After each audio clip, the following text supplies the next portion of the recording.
के फीडबैक लेती रहती है, ये कांग्रेस की परंपरा है। कभी ऑर्गेनाइज तरीके से लेती है, कभी व्यक्तिगत तौर पे लेती है। उसी फीडबैक का ये एक हिस्सा है।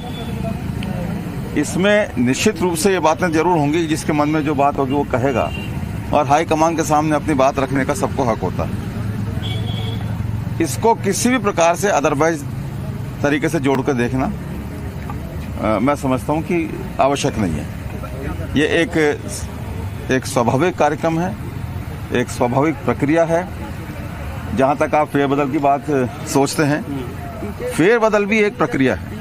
आज तक कोई चीफ मिनिस्टर, कोई प्राइम मिनिस्टर ऐसा नहीं हुआ किसी भी प्रदेश में या किसी देश में जिसने समय समय पे अपने मंत्रिमंडल में फेरबदल नहीं किया। ये फेरबदल भी एक स्वाभाविक हिस्सा है। इसको सनसनी के तौर पे अगर पेश किया जाए तो भी वो स्वाभाविक रहेगा।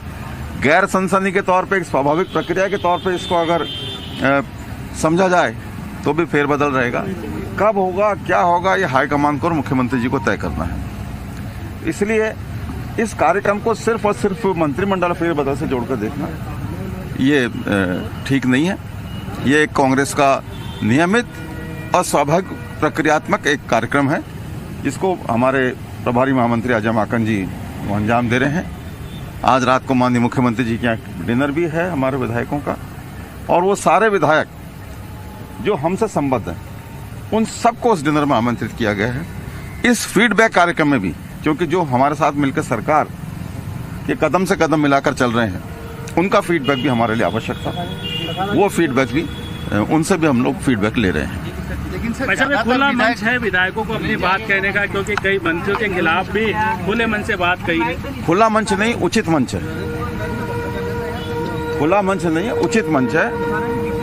विधायक हाईकमान के सामने, मैंने कहा ना, हाईकमान की स्थिति, किसी भी पार्टी का हाईकमान हो, उसकी सत्ता सर्वोच्च होती है, जैसे ईश्वर की सत्ता होती है। कोई आस्तिक हो, नास्तिक हो, खरा हो, खोटा हो, ईश्वर किसी के लिए ये नहीं कह सकता कि ये मेरी संतान नहीं है। ऐसे किसी भी पार्टी का हाईकमान हो, उसके लिए सारे कार्यकर्ता बराबर होते हैं।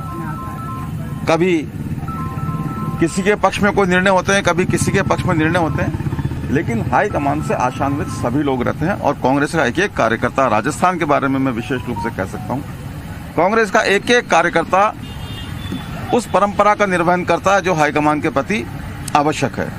कांग्रेस ने हमेशा कांग्रेस हाईकमान के निर्देशों की, आदेशों की पालना की है, और यही कारण है कि आज राजस्थान में हम तमाम इस तरह की खबरों के कि ये क्या होगा, क्या हो रहा है, कैसे हो रहा है, इसके बावजूद हम राजस्थान में बहुत मजबूत हैं। और आने वाले 2023 में जब राजस्थान में चुनाव होंगे, कांग्रेस फिर से सत्ता में आएगी, इस बात का हमें विश्वास है। ये तो मान के चले कि सतीश पूनिया ने एक ट्वीट किया है जिसमें उन्होंने कहा कि कांग्रेस की राजकुमारी खोदापाट निकली चूड़िया होगी। सतीश पूनिया जी के बयानों को उनकी पार्टी के लोग गंभीरता से नहीं लेते। उनके बयानों पर मैं क्या टिप्पणी दूं? उनके पार्टी के लोग बचते फिरते हैं, यार ये क्या, कैसे अध्यक्ष बन गए जिनको अपने बयान देने चाहिए, नहीं देने चाहिए। उनके तो सुई अटकी हुई है रिकॉर्ड की, कि अनावश्यक रूप से कोई न कोई बात कांग्रेस के खिलाफ कहनी है।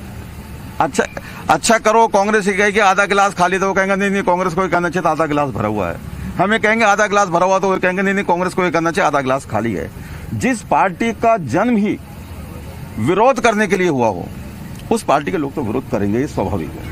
क्योंकि इस कवायद के बाद ये मान लिया जाए कि गहलोत गुट और पायलट गुट में समन्वय से बैठ जाएगा, गुटबाजी खत्म हो जाएगी। मैंने कहा ना, कांग्रेस में एक ही गुट है, हाईकमान का गुट है, और सारे लोग हाईकमान के प्रति समर्पित हैं। आपके कई मंत्री रडार पर है सर, कई मंत्रियों को लेकर नाराज मैं बार बार मिलते नहीं है, काम भी नहीं करते हैं, सुनते भी नहीं है। उस फीडबैक में अकेले प्रभारी महामंत्री जी बैठे हैं, उनके सामने किसने क्या कहा, क्या नहीं कहा, यह अंदर की बात है।